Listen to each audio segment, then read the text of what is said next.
अस्सलामु अलैकुम वरहमतुल्लाहि वबरकातुहु नहमदुहु व नुसल्ली अला रसूलिहिल करीम अम्मा बाद रब्बि शरह ली सदरी व यस्सिर ली अमरी वहलुल उक़दतम मिन लिसानी यफ़क़हू क़ौली। अल्लाहुम्मा तक़ब्बल मिन्ना सालिहल अअमाल व तजावज़ अन सय्यिआति अअमालिना। क़ाल तबारक व तआला फ़ी कलामिहिल मजीद फ़अऊज़ु बिल्लाहि मिनश शैतानिर रजीम बिस्मिल्लाहिर रहमानिर रहीम व लक़द यस्सरनल क़ुरआन लिज़्ज़िक्र फ़हल मिन मुद्दकिर। अल्लाह ताला ने कुरान मजीद को आसान करार दिया है। एक है अल्लाह ताला ये फ़रमाएँ कि फ़लाँ चीज़ आसान थी, अल्लाह ताला सिर्फ़ ख़बर देने वाले हैं। एक है कि अल्लाह ताला उसको ख़ुद आसान करने वाले हैं। तो जिसको अल्लाह ताला आसान करने वाले हों वो किस कदर आसान होगा। लेकिन आज हम देखते हैं कि पौने 2 अरब के करीब मुसलमान हैं और उनमें से बहुत कम ऐसे हैं कि जिनको कुरान मजीद जो है वो सही तौर पे समझ आ रहा होता है। कुरान मजीद के 7 हुकूक में से बुनियादी एक हक़ ये है कि कुरान मजीद को हम समझें। कुरान मजीद पढ़ा जा रहा हो तो हमारे दिल पे उसके असरात मुरतब हों।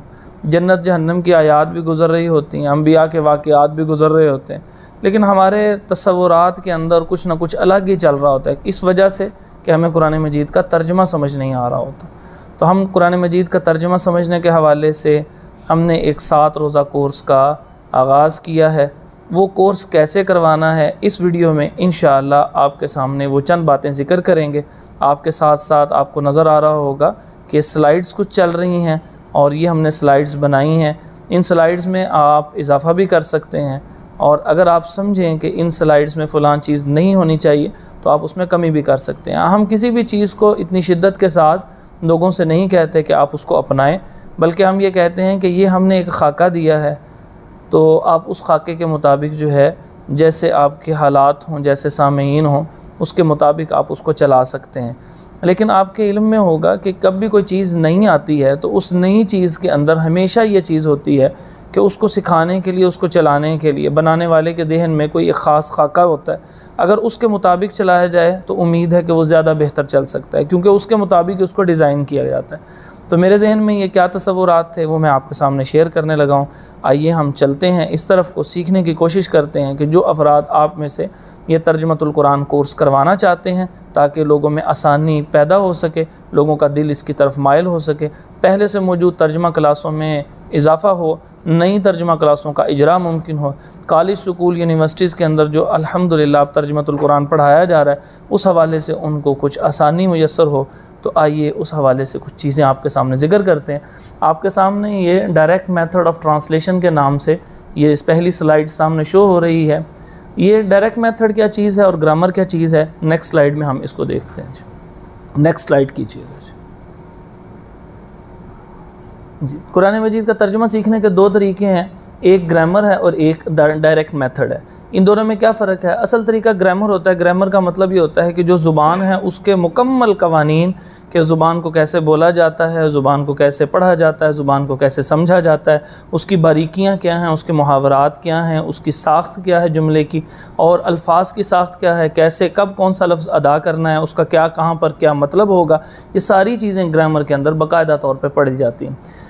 तो असल तरीका यही है कि ग्रामर पढ़ी जाए, लेकिन चूँकि ग्रामर आमतौर पर मुश्किल लगती है तो ये एक वसवसा, इससे ज़्यादा मैं इसको कुछ नहीं कहता। जैसे मैंने शुरू के अंदर भी आपके सामने ज़िक्र किया था कि अल्लाह ताला ने जिसको आसान किया वो मुश्किल हो नहीं सकती। जो आज हमें मुश्किल लगती है वो शैतानी वसवसे से ज़्यादा कोई हकीकत नहीं रखती। तो अगर तो ग्रामर पढ़ ली जाए तो बेहतर है। ये तकरीबन 15 रोज़ा हमने एक ग्रामर कोर्स का भी उसको डिज़ाइन किया हुआ, वो भी इंशाल्लाह जल्द आपके सामने पेश करेंगे। बहुत आसान और आम फहम तरीके से है। तो यहाँ पर क्या है कि इसी से कुरान मजीद का तर्जुमा ग्रामर से ही आसान हो जाता है, लेकिन तलबा और तालिबात को ग्रामर अमूमन मुश्किल लगती है। इसलिए दूसरे तरीके यानी डायरेक्ट मेथड के ज़रिए कुरान मजीद तर्जुमा सीखने की कोशिश करते हैं। वो डायरेक्ट मेथड क्या होता है नाज़रीन किराम? डायरेक्ट मेथड ये होता है कि आपको कुछ अलामात बता दी जाती हैं, उन अलामात को सामने रखते हुए आप ट्रांसलेशन जो है वो करते हैं। मिसाल के तौर पर आपको जैसे इंग्लिश है, इंग्लिश के अंदर एक लफ्ज़ है बुक, तकरीबन सबको उसका तर्जुमा आता है किताब। उसके आखिर में अगर एस लगा दिया जाए तो ये एस जो है वो इशारा कर रहा है कि एक किताब नहीं है, ज़ायद किताबें हैं। तो इसी तरह जो डायरेक्ट मेथड ये होता है कि वहाँ पे वाहिद, जमा और तस्निया या इस किस्म के जिन्स जो है मुज़क्कर और मुअन्नस इसको ना बताया जाए, सरफ़ी नहवी और उस तरह गर्दानें ना उसको सिखाई जाए, बल्कि उनकी जो अलामात हैं जो ज़्यादा रिपीट हो रही हैं सिर्फ़ उन अलामात को बताया जाए। सिर्फ़ उन अलामात को समझने से कुरान मजीद का बहुत सा हिस्सा समझ लग सकता है। तो इसको कहते हैं डायरेक्ट मेथड, यानी बग़ैर किसी ख़ास डेफिनेशन के हम उन चीज़ों को अलामात के ज़रिए समझने की कोशिश करेंगे। तो इससे तर्जुमा जल्दी समझ लगना शुरू हो जाता है। ज़ैल में डायरेक्ट मेथड की चंद बातें ज़िक्र की जा रही हैं जो तर्जुमतुल कुरान में बिलखुसूस और अहादीस, नमाज और रोज़मर्रा की दुआओं में बिलउमूम मदद फ़राहम करेंगी। यानी आपको दुआओं में भी, कुरान मजीद में भी और अहादीस के अंदर भी ये आपको मदद फ़राहम करेंगी। इन बातों को उस्ताद की मदद से भरपूर तरीके से सीखें। ये बहुत अहम जुमला है, ये ख़ुद भी किया जा सकता है। बहुत बड़ी बड़ी अच्छी किताबें भी हैं, मिसबाहुल कुरान के नाम से है, प्रोफेसर अब्दुर्रहमान ताहिर साहब की लिखी हुई बड़ी बेहतरीन किताबें हैं। कुरान मजीद को उन्होंने इसी डायरेक्ट मेथड रूल के मुताबिक जो है डिफरेंट कलर्स के साथ जो है उसको सिखाने की कोशिश की है, बहुत खूबसूरत है। इसी तरह मुअल्लिमुल कुरान के नाम से जो है प्रोफेसर अब्दुर्रहमान साहब हैं, उनकी उबैदुर्रहमान साहब हैं, उनकी एक बड़ी खूबसूरत काविश है, 3 जिल्दें आ चुकी हैं, अल्हम्दुलिल्लाह चौथी भी आ रही है और 4 जिल्दों के ऊपर उन्होंने डिफरेंट लेयर्स की शक्ल में कुरान मजीद को सिखाने की कोशिश की है, बहुत अच्छा है।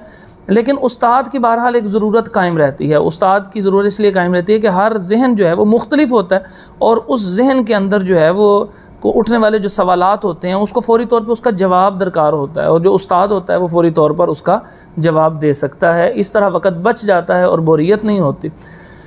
तो यहाँ पर मैंने इसीलिए लिखा है कि इन बातों को उस्ताद की मदद से भरपूर तरीके से सीखें। अब जो लोग जो इस ग्रामर कोर्स को करवाना चाह रहे हैं डायरेक्ट मेथड के रूल के मुताबिक, यानी कुरान मजीद के तर्जमे को आसान और आम फहम बनाना चाह रहे हैं, तो उनके लिए ये है कि इन चीज़ों को समझें कि किस अंदाज से अपने सामने तलबा को समझाना है। इंशाअल्लाह इससे तर्जमे में आसानी होगी। तमाम शुरका कोर्स करवाने वाले मोहतरम उलमाए कराम का भरपूर एहतराम कीजिए और उलमाए कराम भी अपने मोहतरम तलबा पर उसकी सतह के मुताबिक दिलचस्पी पैदा करें। मसलन एक तालिब इल्म है स्कूल का, एक है यूनिवर्सिटी का तालिब इल्म है, एक कॉलेज का तालिब इल्म है, उसका एक प्रॉपर कोर्स है, उसको सामने रखें और इसको मिसालें उसके कोर्स से निकाल के दें। इसी तरह जो बच्चे बिल्कुल पहले साल के होते हैं मदारिस के, वो भी इससे थोड़ा सा फ़ायदा उठा सकते हैं, लेकिन बिल्कुल इब्तदा के अंदर, क्योंकि उनके अंदर बहुत ज़्यादा उनको बाकायदा तौर पे ग्रामर की अलग-अलग किताबें पढ़ाई जानी हैं और आखिर तक पढ़ाई जानी है।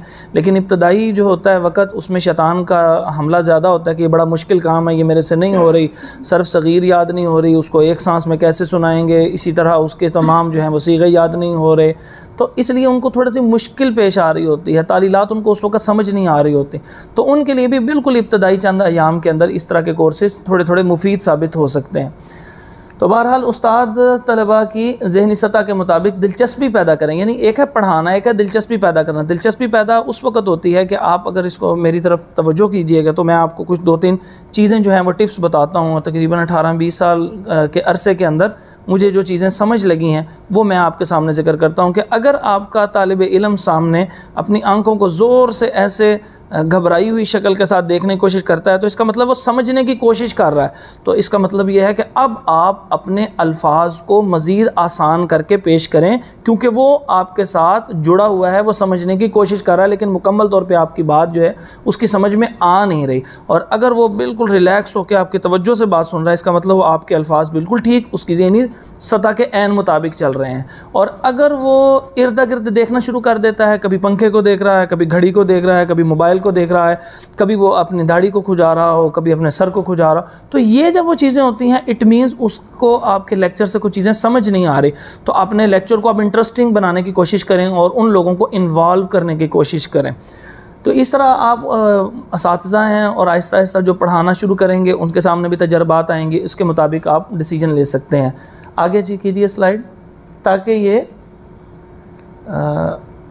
भरपूर तरीके से ताकि ये ताल्लुक़ मुस्तकिल तर्जुमा क्लास में शमूलियत, आसानी और नई क्लासेस के इजरा का बायस हो। मतलब यह है कि जब आप अपने असातिज़ा अपने तलबा के साथ आप बेहतरीन तरीके से बात करते हैं, उनको उनकी ज़हनी सतह के मुताबिक लेके चलते हैं, दिलचस्पी पैदा होती है, कुछ एक्टिविटीज़ करवाते हैं, तो फिर क्या होता है कि आसानी उसके बच्चे के लिए भी पैदा होती है। नई क्लासेस भी आप स्टार्ट कर सकते हैं। मसलन अगर आप किसी मस्जिद के अंदर आप ये काम शुरू कर रहे हैं, और मसाजिद में करना चाहिए, मसाजिद इस काम के लिए बनी होती हैं, लोगों की फ़लाह व बहबूद का मरकज़ है, और सबसे बेहतरीन फ़लाह दीन की तालीम के हवाले से होती है। तो उस एतबार से भी आप उनको देखेंगे, तर्जुमा क्लास जब शुरू होती है तो आपके सामने है कि वो पहले दिन आम तौर पे ज़ियाफ़त वगैरह का अहतमाम कर दिया जाता है, और बहुत सारे लोग आते हैं, बड़े से किसी आलिम दीन को बुलाया जाता है, उससे दरस दिलवाया जाता है, कुरान मजीद की अहमियत बयान की जाती है, जोश के साथ 3, 4, 5 दिन लोग आते हैं। फिर उसके बाद उनको तर्जुमा चूँकि समझ नहीं आता तो लिहाजा वो उसको छोड़ना शुरू कर देते हैं। लेकिन अगर ये डायरेक्ट मेथड करवाने के बाद आप अपनी तर्जुमा क्लास का इजरा करें तो वो जो 5-7 बंदे, 3 बंदे, 4 बंदे मौजूद होंगे, जो सिर्फ उनमें से दरस सुनने वाले ज़्यादा होंगे और 1-2 सिर्फ तर्जुमा याद करने वाले होंगे, उसकी निस्बत नौजवान तबका आपके साथ जुड़ जाएगा, हत्ता कि बूढ़े अफराद भी जो है वो आपके साथ जुड़ेंगे।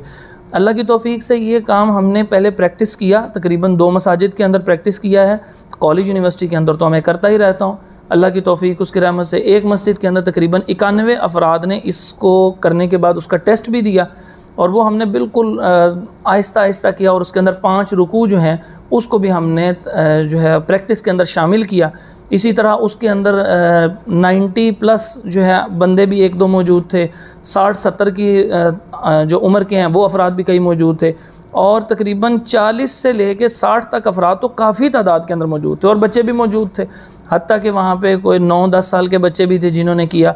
उन्हीं में से एक 9 साल के बच्चे ने जो है वो उसमें पोजीशन भी बाकायदा तौर पे ली, और बड़े एक तकरीबन 70 के करीब उम्र थी उनकी, तो उन्होंने भी पोजीशन ली। अब इसका क्या मतलब है कि सारे मिल के ये काम कर सकते हैं, इंटरेस्ट डेवलप होगा, और जिन जगहों पे तर्जुमा क्लासेस नहीं चल रही वो भी ये कर सकते हैं, अगर चल रही हैं और तादाद थोड़ी है वो भी करें। इंशाअल्लाह ये बड़ा बेहतरीन अंदाज से अल्लाह ताला आपको इसका रिज़ल्ट देगा। नेक्स्ट स्लाइड कीजिए जी। यहाँ पे हम अल्लाह ताला से दुआ करते हैं कि अल्लाह पाक जो है वो इस काविश को कबूल फरमाए। नेक्स्ट स्लाइड कीजिए जी।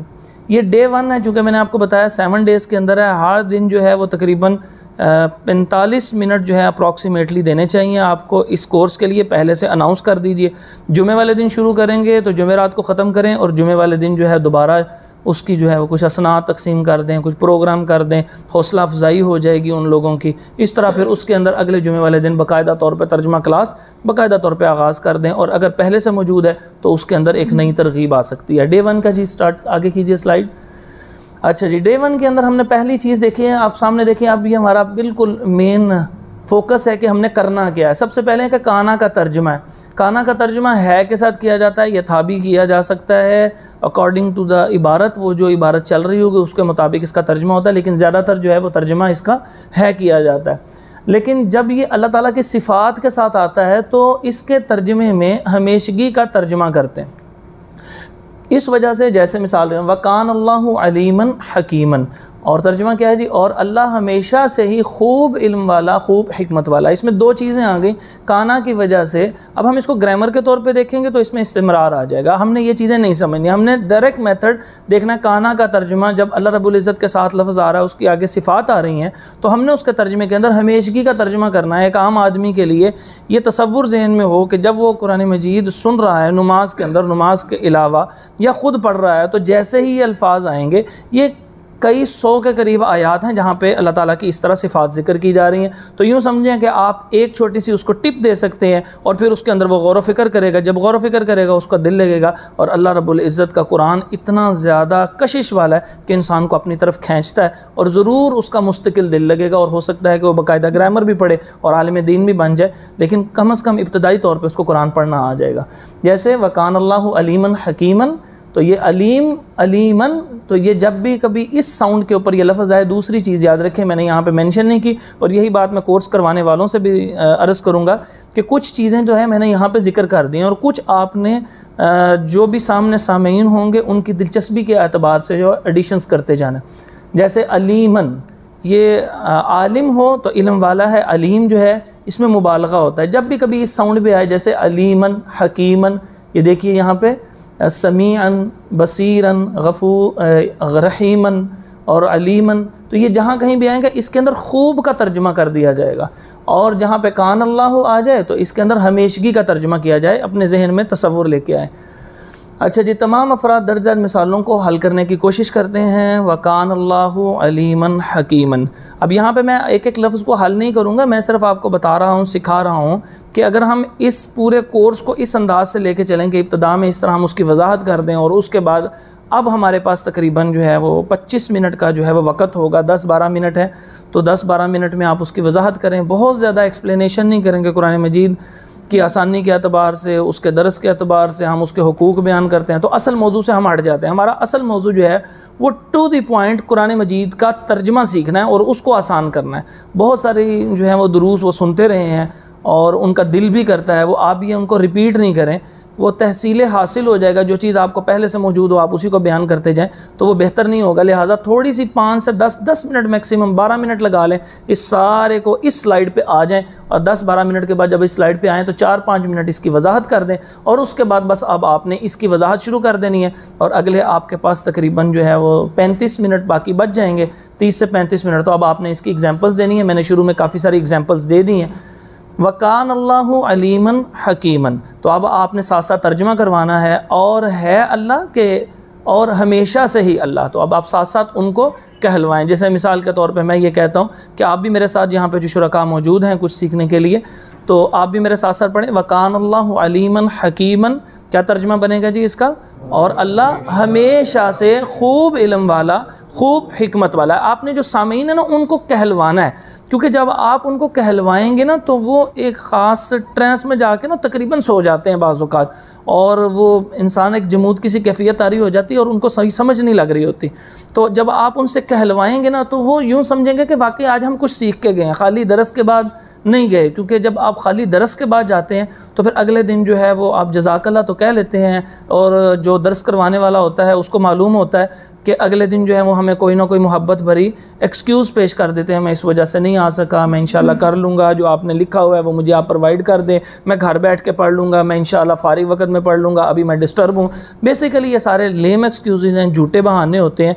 उनमें से अक्सरियत इसी काम के लिए होते हैं कि हम किसी तरह हमारी जान छूट जाए और हमारा दिल नहीं लग रहा, और इसमें हमारा ज़्यादा कसूर है जो करवाने वाले हैं, क्योंकि हम उसको इन्वॉल्व नहीं कर रहे। इन्वॉल्वमेंट के लिए एक तो यह है कि साथ साथ कहलवाएँ, और दूसरा उनको सोचने का मौका दें, और तीसरी ये मेरी टिप प्रैक्टिकल याद रखें कि 3-3 4-4 का ग्रुप जो साथ ही बैठे हैं उनको कहें एक दूसरे को इसका पहले सुनाएं, फिर एक दूसरे इसमें इन्वॉल्वमेंट बढ़ेगी। ये 7 दिन जब तक हम इन्वॉल्व नहीं करेंगे तो वो जो एक गिरा जहनों के अंदर लगी है वो खुल नहीं सकेगी। अच्छा, उसके बाद आपने क्या करना है कि चौथी चीज़ बहुत इंपॉर्टेंट है, वो है आपका प्रोजेक्टर। कोशिश कीजिए मल्टीमीडिया प्रोजेक्टर। जैसे स्क्रीन चेंज होती है ना, तो स्क्रीन चेंज होने के साथ साथ आपका जहन भी जो वो एक ख़ास एंगल से देख रहा होता है ना, और आप वहीं पे स्टक हो जाते हैं, रुक जाते हैं, वो ख़त्म होगा और नई स्क्रीन आएगी तो आपकी दिलचस्पी चंद सेकंड के लिए उसमें जाएगी। अब उसके अंदर उस्ताद जो है वो उसको लेके आगे चल सकता है। ये जदीद मेथोडोलॉजी है, यही चल रही है मुख्तलिफ यूनिवर्सिटीज़ में। इसीलिए तवील आप देखें कि बहुत सारे लोग हैं वो एक तवील फ़िल्म को तो देखना पसंद कर लेते हैं, डॉक्यूमेंट्री को तो देखना पसंद कर देते हैं। फ़िल्म से मुराद वो कोई फहाशी वाली बात नहीं मैं कर रहा, मैं जिक्र कर रहा हूँ कि बहुत सारे लोग ऐसे हैं जो दीनी वीडियोस बनी होती हैं जिसके अंदर एनिमेशंस होती हैं, जिसके अंदर बहुत सारी चीज़ें होती हैं, स्लाइड्स चेंज हो रही होती हैं, और वो बच्चे भी उसको इंटरेस्ट लेके सीख रहे होते हैं। तो हम यहाँ पर अगर इस तरह का इंटरेस्ट डेवलप करें, जैसे हमने सीरत कोर्सेज़ के अंदर ऐसा किया, तो एक मस्जिद है 325 बंदा जो है वो 16 दिन लगातार आता रहा है, 1.25 घंटे का दरस होता था, किसी के चेहरे पे कोई उकताहट नहीं आई। वो क्या वजह हुई कि वो स्लाइड्स पे स्लाइड चेंज हो रही है, उनका इंटरेस्ट डेवलप है, मुकम्मल सीरत उन्होंने ऐसे पढ़ी, काफ़ी बेहतर हुआ। और इसके मुकाबले में हम आधा घंटे का दरस दें तो वो तकरीबन 20-25 मिनट के बाद फेडअप हो जाते हैं लोग। अच्छा, तो अब आपने साथ साथ एक तो कहलवाना, मैंने उसमें से 5-4 में से एक तरीका ये बताया। उसके बाद ये वकान अल्लाहु समीअन बसीरन, तो अब आपने यहाँ पर एक लफ्ज़ आएगा ना, जैसे ये लफ्ज़ है अलीमन, अलीमन का लफ्ज़ है। आप सब इसको उर्दू का इसका ओरिजिन बताने की कोशिश करें कि ये इल्म से निकला है, तो इस तरह उन लोगों के जहन की गिरा खुल जाएगी, यार तो मुश्किल नहीं है, ये तो उर्दू में तो बड़ा आसान है। तो इल्म से निकला है, अलीमन इल्म वाला, और हकीमन ये हिकमत नहीं होता जैसे, यानी आप उनको बिल्कुल ऐसे ट्रीट करें कि जैसे ये कोई मुश्किल काम ही नहीं है, और उर्दू के अल्फाज देने की कोशिश कीजिए। गो कि उसका तर्जुमे में थोड़ा बहुत फ़र्क होगा, लेकिन एक दफ़ा गिरा खुल जाएगी, फिर वो सीखने की नहज के ऊपर आ जाएगा इंशाअल्लाह। ये हिकमत से है, कहते हैं ये बड़ा हिकमत वाला काम है, बड़ी समझदारी वाले काम है।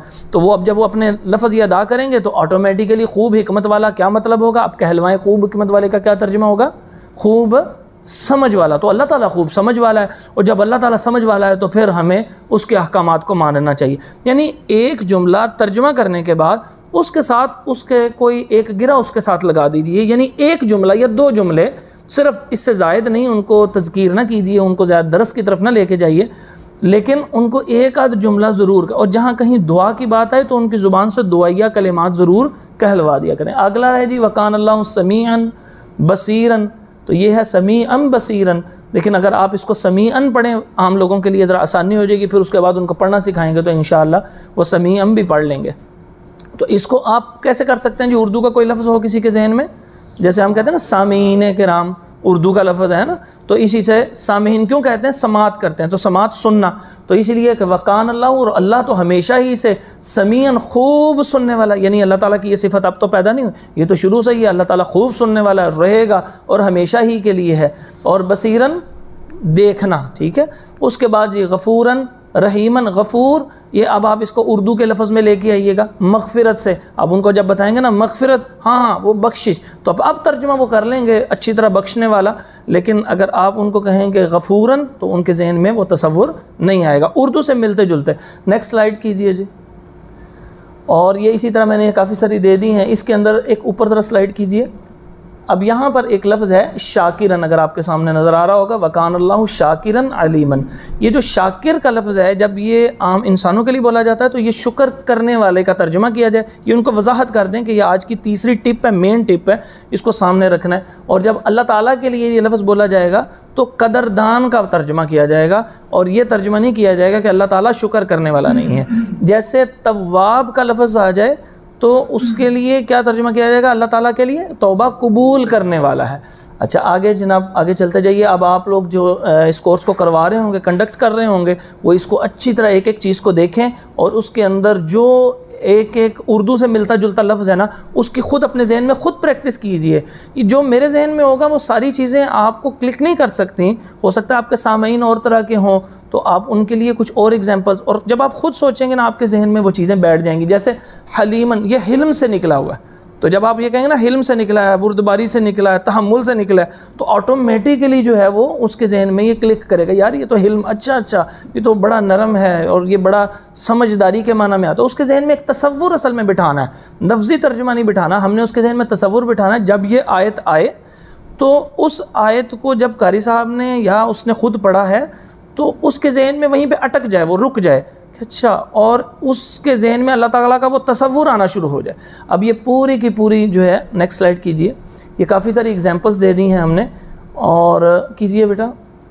अच्छा, डे 2 से पहले हमने ये काफ़ी सारी एग्जांपल दे दी, और ये 50 मिनट का लेक्चर इसलिए रखा कि इसमें अल्लाह ताला का तारुफ़ है। अगर पहले दिन आने के बाद कोई बंदा दूसरे दिन नहीं भी आता तो कम अज़ कम हम तौहीद उसके दिलो दिमाग में बिठाने वाले बन चुके हैं अल्लाह की तौफीक से। और जब तक ये चीज़ बाकी रहेगी ना कि हमने अल्लाह का तारुफ़ एक दफ़ा करवाना है, देखें हम चले जाएंगे, अल्लाह ताला जो हैं वो बाकी हैं और अल्लाह ही बाकी रखने वाले हैं। किसी का नाम बाकी रख देते हैं, कईयों का नाम बाकी नहीं होता, अल्लाह ताला उसको सिर्फ सालिहीन में कर देते हैं।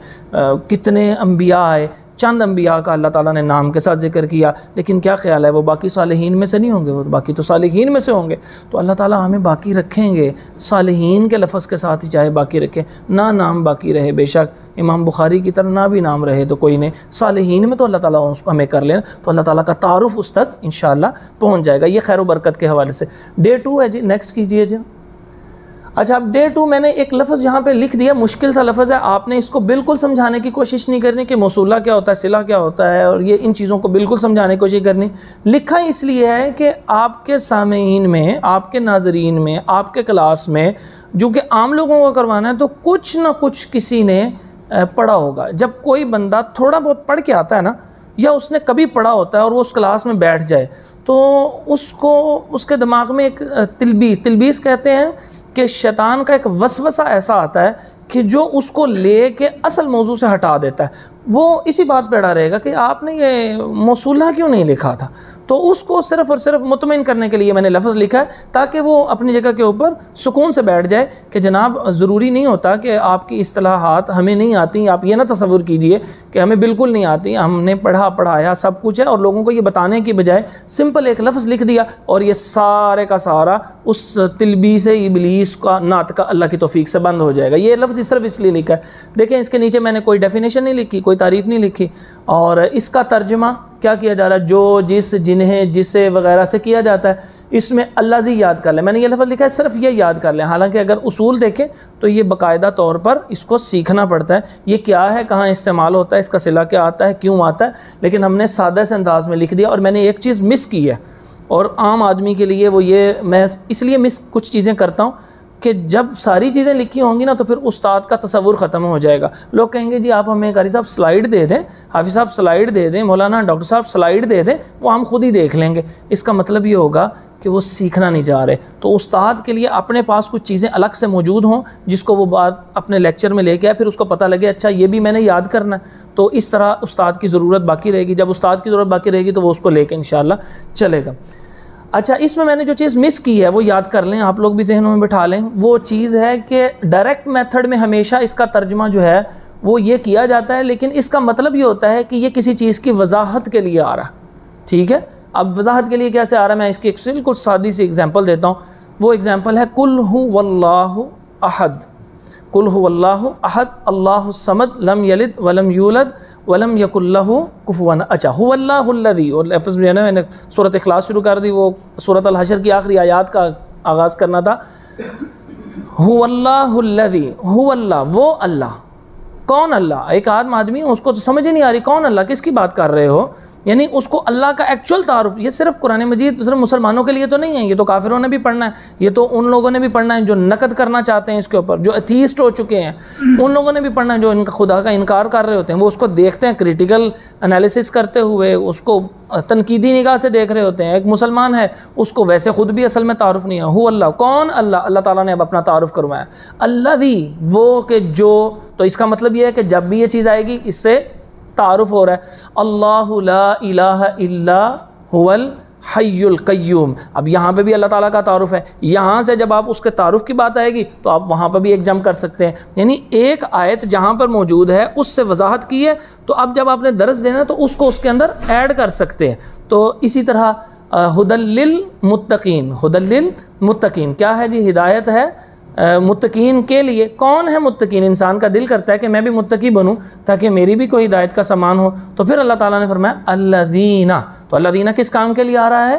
ये वजाहत के लिए आ रहा है। तो जब इस तरह आप उनको इन्वॉल्व करेंगे ना, कुछ एग्जाम्पल्स देंगे तो क्लियर हो जाएगा। इसमें से चंद एक एग्जाम्पल्स दीजिए, बहुत ज़्यादा एग्जाम्पल्स ना दीजिएगा, और मारूफ लफ्ज़ की दीजिएगा। जैसे मिसाल का वल्ला, ये है अल्लाती, वल्लाती यातीन अल-फाहिशा। तो ये अल्लाह इलम या इस, ये अब आप हाफिज़ होंगे तो आपके पास एग्जांपल्स बहुत ज़्यादा होंगी, लेकिन आम आदमी को नहीं पता लगेगी। आम आदमी के लिए अल्लज़ी की 2-3 एग्जांपल्स दे दीजिए और अल्लज़ीना की 2-3 एग्जांपल्स दे दीजिए। इस तरह उनका ज़हन खुल जाएगा और वो कहेंगे। अब उनको समझाने के लिए ये कहना है कि ये जो 7 लफ्ज़ हैं इनमें कॉमन साउंड ये है। देखिए, डायरेक्ट मेथड का मतलब ग्रामर नहीं होता। जब आप एक आम आदमी को ग्रामर पढ़ाते हैं फिर उसमें आप उनको समझाएं कि इसका सीगा क्या है, लेकिन आम आदमी के लिए अल्लज़ी एक साउंड है, इस साउंड से मिलती जुलती ही ये सारी साउंड्स हैं, ठीक है जी। तो इसलिए मैंने ये लिखा है कि इसमें अल्लज़ी याद कर लें। अब आपने जब आगे समझाना है आम आदमी को, आम स्टूडेंट को, तो उसको कहें कि अल्लाह जी का साउंड याद कर लें। जहाँ पे अल्लाती, अल्लातानी, अल्लाती, अल्लाती, अल्लाई, अल्लदीना, अल्लदानी, अल्लदी जहाँ कोई आए तो उसको कहें ये साउंड सेम है ना। तो जब भी साउंड सेम है उसको 2 बातें याद करानी है कि इसमें से मोस्ट सूटेबल खुद तर्जुमा करे। जब वो खुद तर्जुमा करेगा उसका जहन खुलेगा। कभी वो जो करेगा वो सही नहीं करेगा, कहता नहीं यहाँ पे ये नहीं आना चाहिए, जिन अच्छा लफ्ज़ आ रहा है, तो जिन कर लें, जिस कर लें, जो उस तर्जुमे के लिए, एक आम आदमी के लिए तर्जुमानी समझने के लिए ज़रूरत होगी वो उससे करवाने की आपने कोशिश करनी है। 3-4 एग्जाम्पल्स जो हैं वो जहन में रख लें। इसका एक प्रिंट जो है वो इंशाल्लाह आपको वो भी मुयस्सर आ जाएगा। अपने सामने जो है ये नोट्स की शक्ल में रखें और किसी एक साथ किसी को तैयार कीजिए कि जो इसको आपके सामने स्लाइड्स चेंज करता जाए। और ये जो इजाफी चीज़ें मैं जिक्र कर रहा हूँ, ये जब आप वीडियो देख रहे होंगे तो उसको साथ साथ नोट कर लें, उसमें जो चीज़ आपने ऐड करनी है वो कर लीजिए। कोशिश कीजिए कि हर लेक्चर को एक दफ़ा अकेले में बैठ के तसव्वुर करें कि आपके सामने अफराद बैठे हैं और उसको करें और टाइमर लगा के रखें और फिर उस टाइम को देखिए कि बाज़ औक़ात होता है पहले हिस्से को ज़्यादा वक़्त दे दिया, दरमियानी को ज़्यादा दे दिया, आखिर में आके स्किप कर दिया। हर चीज़ इंपॉर्टेंट यहाँ पे ज़िक्र की गई है। नेक्स्ट कीजिए जी। इशारा, इसमें करीब के इशारे का तर्जुमा ये दो, ये सब देखिए मैंने यहाँ पे सीगे नहीं लिखे, मैंने सिर्फ इशारा कर दिया यहाँ पे। तो इनमें से कोई तर्जुमा किया जा सकता है। इसमें हाजा को याद कर लें, इसमें दूर के इशारे का तर्जुमा वो दो, वो सब, उन, इस तरह का तर्जुमा उसको बता दें। उसके बाद कहें कि इसमें ज़ालिका जो है वो एक लफ्ज़ याद कर लें। अब ये दो लफ्ज़ याद कर लिए तो इससे उसको काफ़ी हद तक फ़ायदा पहुँच जाएगा। तो ये मैंने उसके अल्फाज लिख दिए हैं, एक आध एग्जाम्पल उसको दे सकते हैं। अच्छा, अब यहाँ पर एक एग्जाम्पल वो शुरू में ही आपसे कह देगा जी आपने तो कहा है कि ज़ालिका जो है वो के लिए होता है, दूर के लिए होता है। तो इब्तदा में हम तर्जुमा करते हैं ज़ालिकल किताब। तो ज़ालिकल किताब, तो हमने तर्जुमा करना था वो किताब, तो ये वो किताब क्यों है? तो अब ये जुमला आपने कह के उस्ताद की अहमियत असल में बतानी है कि उस्ताद ने आपको बताना है, ऐप सामने बैठे तालिब इल्म, कि आप इस कोर्स करने के बाद सिर्फ ख़ुद ही तर्जुमा नहीं कर सकते, आपको किसी न किसी उस्ताद से कुछ ना कुछ चीज़ें समझने की ज़रूरत है। वो किताब से मुराद है कि वो लोहे महफूज पर जो किताब मौजूद, क्योंकि अभी जब ये किताब आई है वहाँ पर तो मुकम्मल लोहे महफूज पर मौजूद है, तो इशारा कर दिया पूरी की पूरी किताब, ठीक है। और अगर ये किताब है जो चीज़ मौजूद होगी तो वो तो मुकम्मल नहीं है किताब, अभी तो पूरी नाजिल नहीं हुई, क्योंकि ये तो आखिरी आयत ही नहीं है। इसका मतलब उसके बाद नाजिल होने वाली किताब इसके अंदर कैसे ऐड करेंगे? फिर कोई एतराज़ हो सकता है, इसका जवाब हो सकता है कि अल किताब से मुराद मुकम्मल किताब भी हो सकता है, लेकिन फिर तर्जुमा वो करना है क्योंकि ये बईद है, दूर का इशारा किया जा रहा है। दूसरा इसका जवाब जो है वो ये दिया गया कि जो चीज़ इशारा तब्दील कर दिया जाता है उसकी अज़मत में इजाफ़ा होता है। तो जैसे कुरान मजीद एक अज़ीम है और अभी हम तो इस काबिल भी नहीं हुए, तो कहा कि वो जो अज़ीम किताब है ला रईब फ़ीही, इसमें कोई शक नहीं है, हुदल लिल मुत्तकीन, हिदायत है मुत्तकियों के लिए। अल्लज़ीना युमिनूना बिल गैब, मुत्तकी कौन है? अल्लज़ीना, वज़ाहत आ गई। अब साथ साथ आपने रिपीट करवाना है, उस्ताद ने रिपीट करवाना है तो उन्होंने रिपीट करना है, आपने सिर्फ उनको दे ही नहीं छोड़ना कि आपने कर लेंगे। ये दो चीज़ें हमारे पास, अब तक तीन चीज़ें आ गई। स्लाइड ज़रा ऊपर कीजिएगा, पहली वाली स्लाइड की तौर पर जाइएगा। एक है उसको याद करवाया अल्लज़ी, अब जब उनके पास पेजेस आए तो उनमें उनको कहें आपने सिर्फ अल्लज़ी और इसके सामने जो तर्जुमा लिख लेना। आगे नीचे कीजिए, अगला आपने हाजा और जाली का दो लफ्ज़ लिखवाने हैं और इसके साथ में ये और वो तर्जुमा करें, यानी इट मीन्स शॉर्ट करते चले जा रहे हैं आप।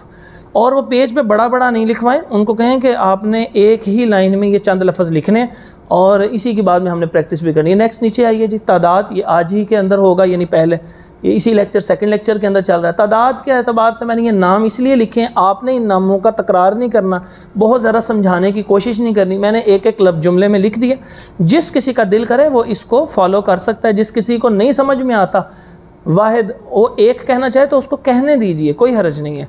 इसी तरह तस्निया, वो तस्निया नहीं उसकी ज़ुबान पर चढ़ता, उसको एक अजीब गैर मानूस सा लफ्ज़ लगता है तो आप उसको दो कहने दीजिए, जमा आप कहने दीजिए कि दो से ज़्यादा, तो कोई हरज वाली बात नहीं है। वैसे यहाँ पे जुमला मैंने लिख दिया है। इसकी अलामात कौन सी है? मैंने ये अमूमी का लफ्ज़ इसलिए लिखा है कि ये सिर्फ हमेशा वाहिद की नहीं होती।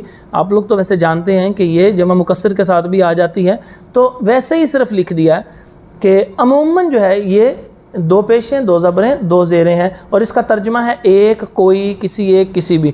तो अब आपने ये तीन जो है ना अलामतें उसको साइड पे लिखवानी और उसके साथ कहना है कि ये लफ्ज़ लिख लो। अब एक एक तर्जुमा करने की कोशिश कीजिए जी। मुस्लिमुन किस तरह तर्जुमा करेंगे? एक मुस्लिम। और भी कोई तर्जुमा बना सकते हैं इसी का? कोई एक भी कर सकते हैं, किसी एक भी कर सकते हैं। तो ऐसे ही उनको कहेंगे आगे। अब इसी के अंदर आपने छोटा सा उसको सिखा देना।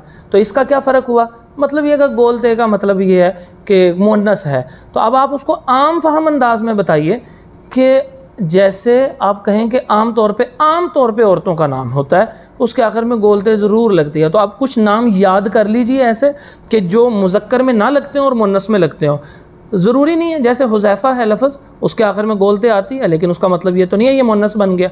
लेकिन वहाँ पर ये हुज़ैफ़ा की एग्जाम्पल आमतौर पे कोट ना कीजिए जब तक इसको अच्छी तरह समझा ना लें।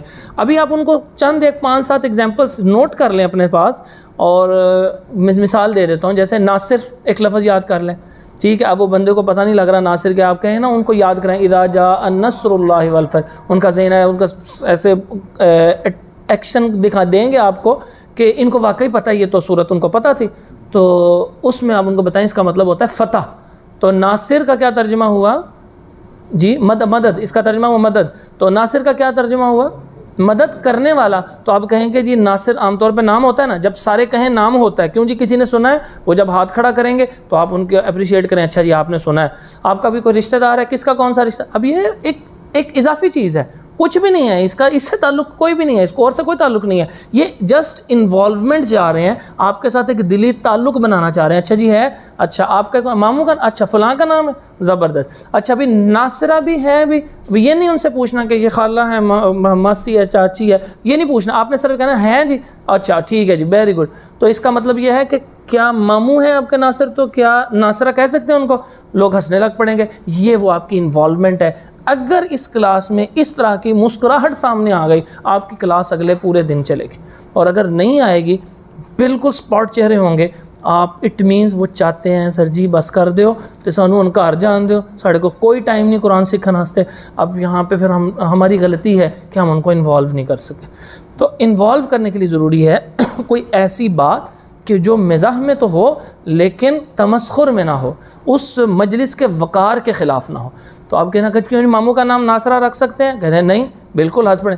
अच्छा जी मम्मी को नासिर कह सकते हैं? नहीं कह सकते। ओके, तो इसका मतलब ये हुआ मुस्लिम, अब ये उसके जहन में बैठ गया।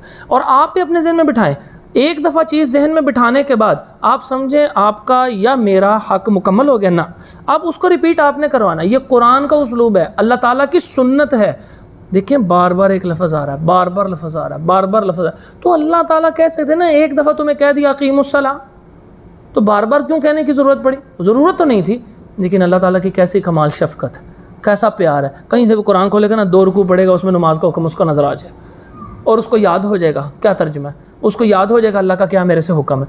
तो ये चीज़ें अब आपने भी अपने जहन में बिठा लेनी है कि बार बार उनसे रिपीट करवानी है इंशाअल्लाह। अच्छा जी, ये वही है जी, इसकी मज़ीद वजाहत की ज़रूरत नहीं है। ये एराबी हालतें हैं, उनको ना बताएं एराबी हालतें क्या हैं, उनसे कहें कि बस अच्छा ये 2 ज़बरें के साथ भी आ रहा है। ये भी ना बताएं उनको कि ये जब 2 ज़बरों के साथ आएगा तो अलिफ के साथ आएगा, और अगर गोलते के ऊपर आएगा तो बगैर। ये कोई बताने की ज़रूरत नहीं है, ये जस्ट उनको विजुलाइज हो रहा है, इतना काफ़ी है।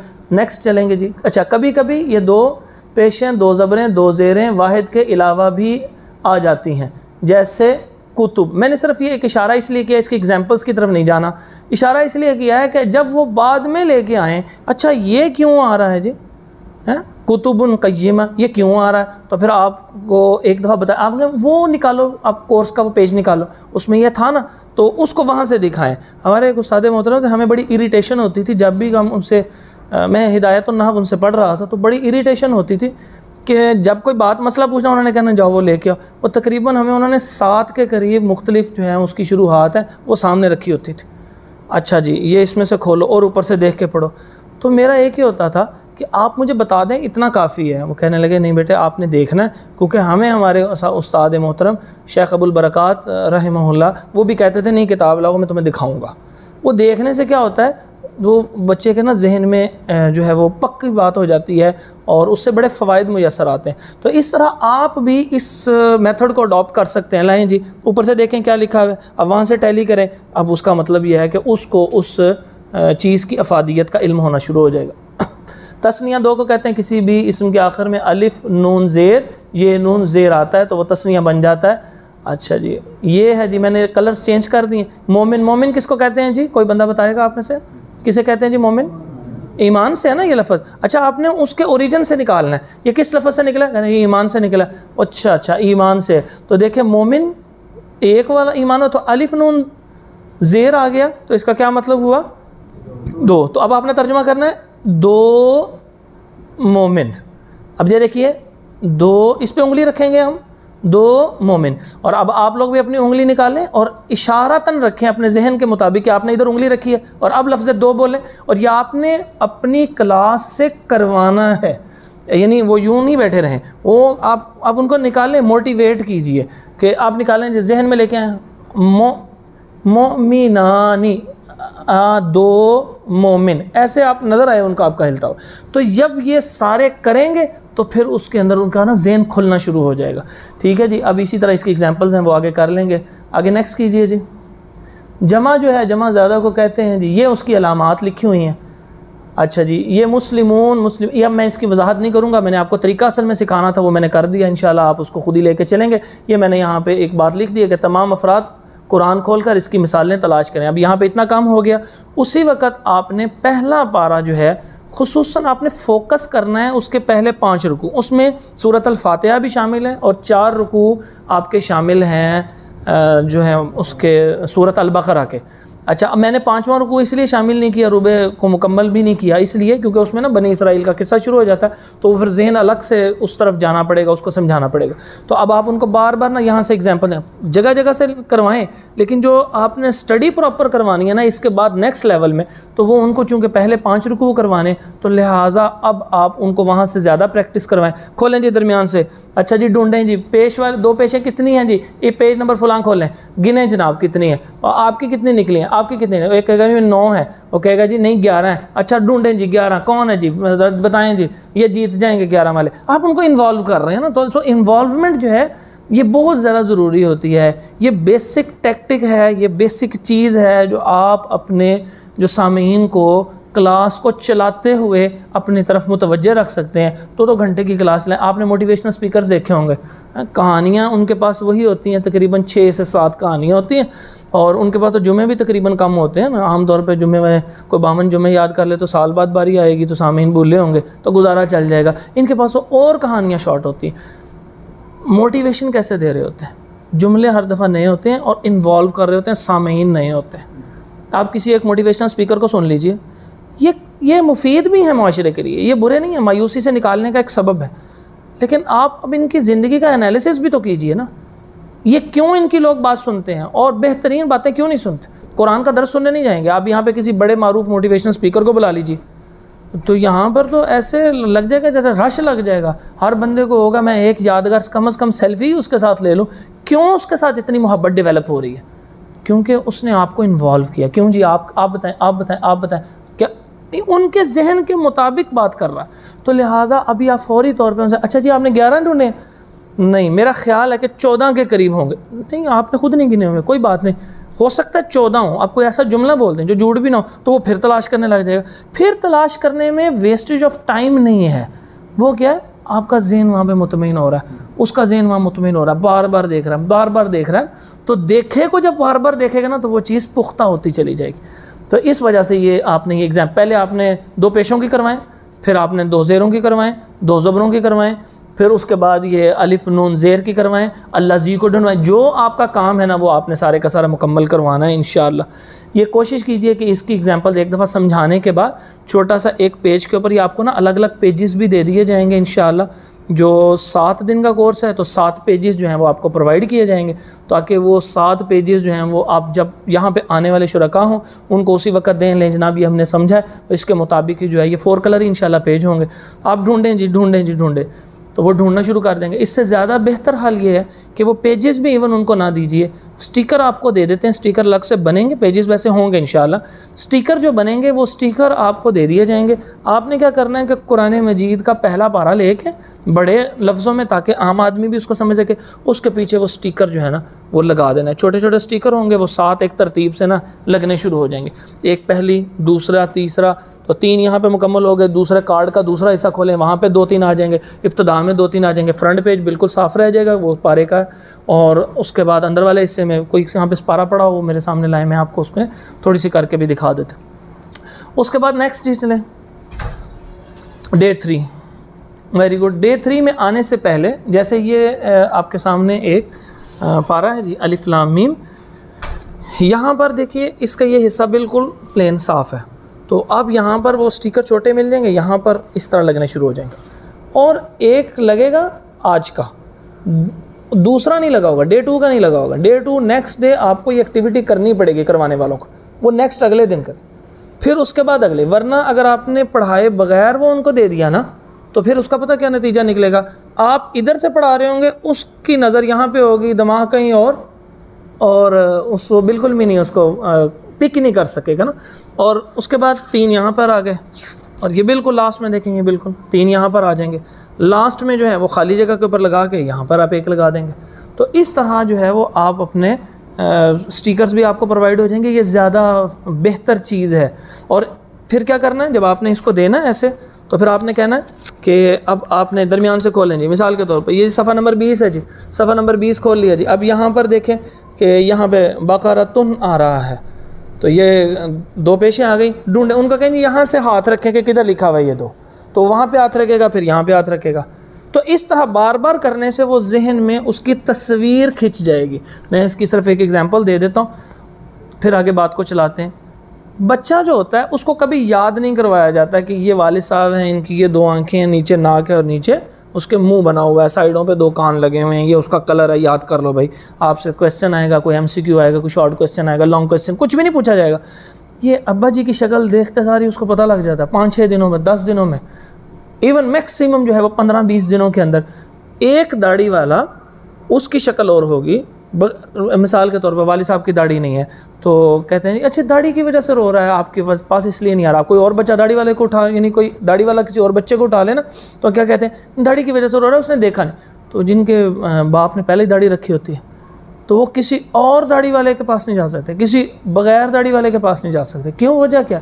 ये दाढ़ी का इशू नहीं है, उसके जहन में वो तस्वीर नहीं है, वो मैच नहीं ना कर रहे हो।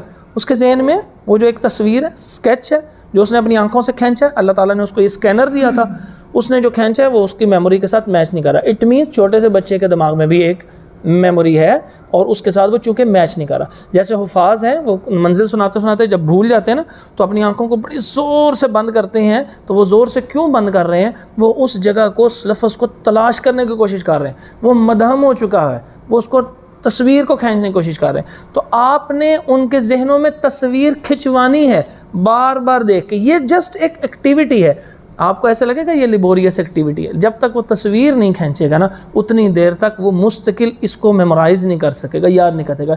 डे 3 आए, अब इन बातों को इंशाल्लाह रिपीट नहीं करेंगे। नेक्स्ट स्लाइड करें जी। अच्छा जी, अब यहाँ पे हमने नेक्स्ट कीजिए, थोड़ा सा ऊपर कीजिए।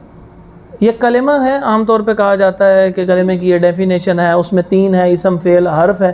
और मैंने यहाँ पे डेफिनेशन पूरी लिख दी है। मैंने ये सिर्फ इसलिए डेफिनेशन लिखी है, ये आप भी, मैं नाजरीन से भी अर्ज़ करूँगा, सिर्फ इसलिए डेफिनेशन ये पूरी लिखी है। डायरेक्ट मेथड में ये होना नहीं चाहिए, लिखी सिर्फ इसलिए है कि कुछ लोग कहेंगे कि भी इसम फेल हर्फ ही नहीं है यहाँ पे। यानी जो कुछ पढ़े लिखे होते हैं वो अमूमन अगर कुछ ऐसे कोर्सेज़ अवामुन नास के लिए कंडक्ट ना भी कर रहे हो ना, तो वो फिर बहरहाल वो ज़रूर ये कहते हैं कि ये काम ठीक नहीं हो रहा।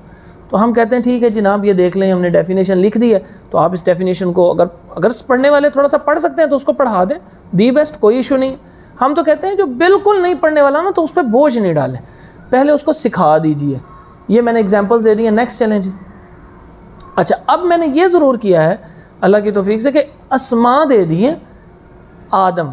अब ये लफ्ज़ आदम पर रुकिए और पूछे भी कौन जानता है आदम अलैहिस्सलाम को, हाथ खड़ा करें। अच्छा जी, आप में से कौन कौन जानता है वैसे आदम अलैहिस्सलाम को?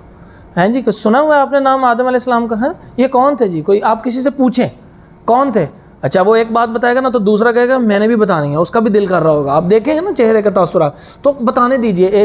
इसमें कोई ऐड कर सकते हैं? अच्छा ठीक है जी, किसी को इख्तलाफ तो नहीं है, ये नबी ही थे ना, चलो ठीक। अब यहाँ पे नबी रसूल की बहस में नहीं पड़ जाना कि सही बुखारी में आता है कि अव्वल रसूल जो है वो नूह अलैहिस्सलाम है, इस बहस में नहीं पढ़ना हमने, ठीक है। हम उनको बहसों की तरफ नहीं लेके आ रहे, वो तर्जमे की एक जो बैरियर है ना, हमने उसको ख़त्म करने की कोशिश करनी। नेक्स्ट भी आदम अलैहिस्सलाम के मुताल्लिक कौन कौन क्या क्या जानता है? अच्छा जी, वो जन्नत में, ठीक है जी। और कोई? अब ये वाक़या ना 2-3 जुमलों में रिवाइज़ करवाएं और उसके कुछ नाम उनको याद करवा दें। अब ये क्यों ज़रूरी है? मैंने पूरा 50 मिनट इन्हीं कामों पे क्यों यहाँ पे कहा है कि ये ज़रूरी है। अब इसमें तो मैंने कोई एक्टिविटी नहीं दी कि 2 पेशे हों, 2 ज़बरें हों, 2 ज़ेरें हों या कोई ऐसी चीज़ हो, मैंने तो कुछ भी नहीं बताया। क्यों ज़रूरी है? ये इस वजह से ज़रूरी है कि जब जब आदम अलैहिस्सलाम का नाम कुरान में पढ़ेंगे, सुनेंगे ना, या इन्हीं से मिलता जुलता कोई और नाम जो इनके किस्सों में ज़रूरत थी, तो जैसे ही वो लफ्ज़ सुनेंगे ना, साथ साथ आपने रिपीट कराना, लिखा हुआ नहीं देंगे, तो उनके ज़हन में वो ना तसव्वुर आ जाए। और अब उनको ना, अब ये करने के बाद 3-4 आयात आपने कहना है कि आप लोग आंखें बंद करें, मैं 2-3 आयात पढ़ता हूँ, आप सोचें ये किस्सा आपके ज़हन में खुद ब खुद ही ताज़ा हुआ? हाँ हुआ, ठीक है। हो सकता है वो जो तर्जमा चल रहा है वो उससे रिलेट ना कर रहा हो, वो आगे से पहुँचे, लेकिन कुछ तो तसव्वुर उसके जहन में आए। 1 महीने में 5-4 दफ़ा भी ये तसव्वुर उसके जहन में नमाज पढ़ते आ गया ना, कि लफ्ज़ मूसा पढ़ लिया, तो हो सकता है वो मूसा अलैहिस्सलाम जो है वो कलाम का तज़किरा हो, वमा तिल कभी यमीनी का या मूसा, लेकिन उसके ज़हन में यही आ रहा हो कि मूसा अलैहिस्सलाम को तकलीफ़ भी पहुँचाई थी, फ़लाम भी किया था उन पर। तो अगर ये ज़हन में तसव्वुर, कुछ तो तसव्वुर आना शुरू होगा ना, कुछ तो उसका, यानी वरना तो वो क्या करेगा, कुरान सुनता जाएगा, दिमाग में दुकान का हिसाब करेगा, स्टूडेंट जो है वो टेस्ट का हिसाब लगाएगा, नंबर कितने आने, क्वेश्चन आना कौन सा था, वो तो इन तसव्वुरात में खोता रहेगा ना, कारोबार में खोता रहेगा। उसके जहन में कुछ तो तसव्वुर आया आदम अलैहिस्सलाम के नाम से, तो इसलिए 2-3 दफ़ा। इसी तरह नूह अलैहिस्सलाम, अब यहाँ पे आप बताएं, इनको साथ ही बताएं जूदी पहाड़ का, ठीक है जी, जूदी ये जो टकरा गई थी, इस तरह ये हुआ था, यूँ हुआ था, तो 1 मिनट भी पूरा नहीं लगाए हैं, just you have only 15 to 30 seconds कि आप इसके अंदर वो 2-1 जुमले कहलवा दें, उनसे कहलवाएं, कभी खुद कहें कुछ, उनसे कहलवाएं। अब ये काफ़ी सारे हैं, इन सब को आपने कंप्लीट करना है। याकूब अलैहिस्सलाम का नाम है, इनको साथ ही बताएं कि इनको इसराइल भी कहा जाता था। ये मत बताइए कि इनको इसराइल क्यों कहा जाता था, ये क्यों की तरफ नहीं जाना हमने। याकूब अलैहिस्सलाम, अच्छा इनके बेटे थे, इनके 12 बेटे थे, इनके 12 बेटों को इसीलिए बनी इसराइल कहा जाता है। इब्न जो होता है, इस तरह करके थोड़ा सा आप एक्सप्लेन करें तो वो खुद ब खुद ही जब आपने इसकी प्रैक्टिस की होगी क्लियर हो जाएगा। इसी तरह ये नाम चल रहे हैं, आगे नीचे आइए जी, ये कुछ नाम है, मिसाल के तौर पर ये थोड़ा सा ऊपर जाइएगा एक दफ़ा। अच्छा ये यहाँ पे लिखा हुआ है जी हलाल। जब पूछें जी हलाल, हलाल किसे कहते हैं, अब ये तरबियत भी हो रही है साथ, किसको कहते हैं जी हलाल, जो हलाल हो, नहीं जी जो जायज़ हो, कौन सी चीज़ जायज़ हो गई, तो इस तरह उनसे बताएं, उनको कहें जो अल्लाह उसके रसूल ने कहा ये ठीक है, ये हलाल है, जिसको कहा ये नहीं सही उसको कहो हराम है। तो थोड़ी थोड़ी साथ साथ वजाहत होती जाएगी। मैंने कुछ टर्म्स इंटेंशनली नियतन इसके अंदर दाखिल किए हैं कि ताकि बीच में कुछ तरबियत का पहलू शामिल है, बग़ैर तरबियत के कोई भी चीज़ फ़ायदा नहीं देती। नेक्स्ट चलते जाएँ जी, आगे आएँ जी। देख रहे हैं काफ़ी सारे हैं, इसलिए एक ही के ऊपर वक़्त नहीं लगाना। मैंने क्यों अब वक़्त लगाया, मैं तो चूँकि आपको प्रैक्टिस करवा रहा हूँ कि how to conduct the class, कैसे आपने क्लास को लेकर चलना है, ये सिर्फ इस वजह से आपके ऊपर इतना जो है वो अर्ज़ कर रहा हूँ, ज़ोर लगा रहा हूँ। नेक्स्ट चलें जी बेटा। ओके, ये नेक्स्ट में मैंने देखें ये फ़ेल लिख दिया, बिल्कुल भी फ़ेल के ऊपर ना ज़ोर देने की ज़रूरत नहीं है, अस्मा के ऊपर रहिए। लिखा सिर्फ इसलिए है कि थोड़ा सा तारुफ हो जाए। देखें जी ये नाबुदू है, अच्छा जी अनअमता है, ये सारे फ़ेल हैं। अभी आपको नहीं समझ में आ रहे होंगे, उनको कह दे नहीं समझ में आ रहे तो कोई बात नहीं, ये हम इसको नेक्स्ट में करेंगे। नेक्स्ट चलें जी, आगे चलें। अच्छा अब इनमें से ये 3-4 मैंने सिर्फ लिख दिए, हरफ की एग्जांपल्स दे दिए, इनको काइंडली याद करवा दें, इनको काइंडली याद करवा दें। उनको कहें ये 2-3 मिनट आपके सामने लिखे हैं, ज़रा इसको एक नज़र देखिए। अच्छा जी मिन का क्या था, अन, अच्छा ये तो दोनों सेम नहीं हो गए, ऐसे पूछे उनसे, अच्छा ये दोनों कटे नहीं लग रहे, अच्छा ये तो सेम लग रहे हैं दोनों, तो दोनों का तर्जुमा एक ही, हाँ ये दोनों का तर्जुमा है। यानी आप उनको ऐसे समझें कि कई बंदों को पहले से जो थोड़ा सा पता होगा ना, वो कहेंगे जी ये तो मुकम्मल, ये तो है। अच्छा वो इसलिए अगली क्लास में आएंगे, हो सकता है कोई ऐसा सवाल हो जो हमें आता हो और हम उसका जवाब दें और हम बड़े खुशी हों। तो ये सारी टीचिंग मेथडोलॉजीज़ होती हैं, इसको आप अपने जब तक इन फ्लेवर्स को लेके नहीं आएंगे ना तो वो क्लास जो है साथ नहीं चल सकेगी। नेक्स्ट चैलेंज, ओके डे 4, 3 दिन मुकम्मल हो चुके हैं हमारे, डे 4 पे आ जाएं। अब है जनाब बड़ा इंटरेस्टिंग, थर्ड पर्सन। जो स्कूल कॉलेजेस के पढ़ने वाले हैं उनको पता थर्ड पर्सन क्या है। मैंने नहीं यहाँ पे लिखा कि जनाब इसको हाजिर कहते हैं, सॉरी इसको गायब कहते हैं, ठीक है जी। वो गायब का है कि तर्जुमा जो नज़र नहीं आता वो गायब है, तो गायब का नहीं आपने बनाना। आपने क्या करना है, आपने कहना है थर्ड पर्सन क्या चीज़ है, ये मैं आपको बाद में बताता हूँ। तर्जुमा सुन लें, वो, उस, उन, उन्हें, उसके, ये तर्जुमे कॉपी पे नोट कर लें, कागज़ पेंसिल दीजिए, वो एक एक लफ्ज़ को हाथ से लिख लेंगे। अच्छा कर लिया जी नोट, अच्छा ठीक है जी। इसमें जब ये 3 अलामतें हैं इनको बस याद कर लें। अब हैं तो बहुत सारी, लेकिन आपने ये ज़्यादा नहीं देने की चीज़ें, थोड़ी थोड़ी करके ना, मतलब कोई चीज़ बनी हो ना उसके ऊपर अगली चीज़ बनती है। आपने दीवार कभी बनते देखी होगी, तो दीवार के अंदर क्या होता है, दीवार के अंदर उसको कहते हैं जी 3 हिस्सों में ना दीवार लेंटर तक जाती है, तो उसको एक हिस्सा जब बन जाता है ना तकरीबन कोई 4 फुट का, तो उसको एक पैंद कहते हैं, ठीक है जी।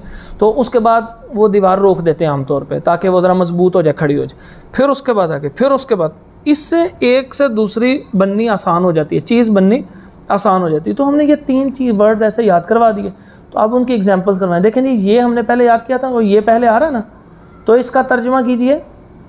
अब उसको सीगा नहीं बताना बिल्कुल भी, उसको ये नहीं कहना कि ये मुजारे है, बिल्कुल आपने उसको ये नहीं कहना कि ये जनाब फ़लाँ चीज़, कोई चीज़ की ज़रूरत नहीं है। आप उसको कहें ये कलर है।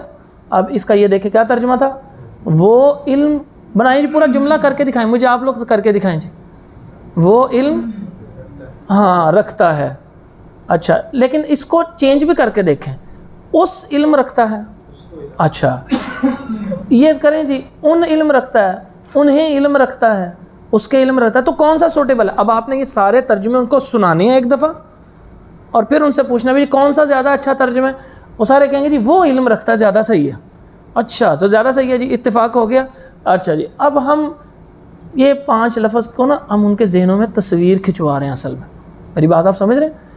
मैंने पहले क्या कहा था, तस्वीर खिंचवाइए, तो ये तस्वीर खिंचवा रहे हैं, वरना आप उनको सीधी तरह पे बता सकते थे। आलिमत, अच्छा जी, इसका तर्जुमा करके देखें,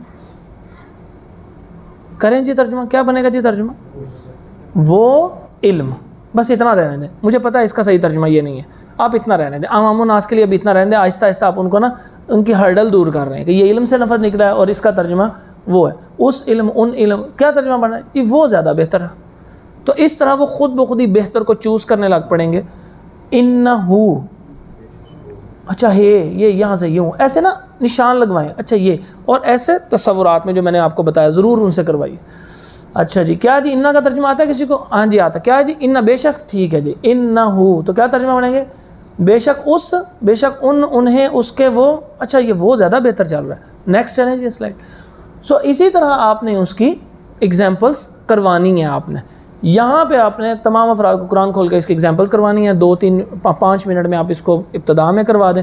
उसके बाद एग्जाम्पल्स के लिए पूरा एक पेज आपके पास मौजूद होगा। जितने शुरका हों उनके लिए ये एक एक पारा जो है ना पहले वाला महफूज कर लीजिएगा इंशाअल्लाह। नेक्स्ट जनाब, सेकंड पर्सन है जी। उसी तरह मैंने इसका तर्जुमा लिख दिया है, वो आप खुद देख लेंगे। इसकी 2 मेन अलामात लिख दी हैं, ठीक है जी, वो भी आप देख लेंगे। ये ता भी है, ती भी है। अब यहाँ पर मैंने सीगे नहीं बनाए, यानी ये नहीं कहा कि ये सीगा फलां है, मैंने सिर्फ आपको बताया कि इसमें ते को हैंडल कीजिए कि ये ते है एक्चुअल, यूँ निशान लगवाएं।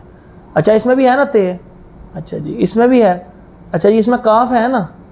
अच्छा, आगे जी नेक्स्ट आपने बस इस तरह करवा कर कुरान मजीद का खुलवा के उसके एग्जाम्पल्स को जो है वो साथ हल करवाना। आगे जी फर्स्ट पर्सन देखें जी, नेक्स्ट करें जी। अच्छा जी, ये फर्स्ट पर्सन है। फर्स्ट पर्सन किसे कहते हैं? ये उसका तर्जुमा है, ये उसकी बातें हैं, ये उसकी एग्जांपल्स दे दी हैं, ये नून भी साथ ही बीच में कर दिया, उसकी शक्लें दे दी हैं।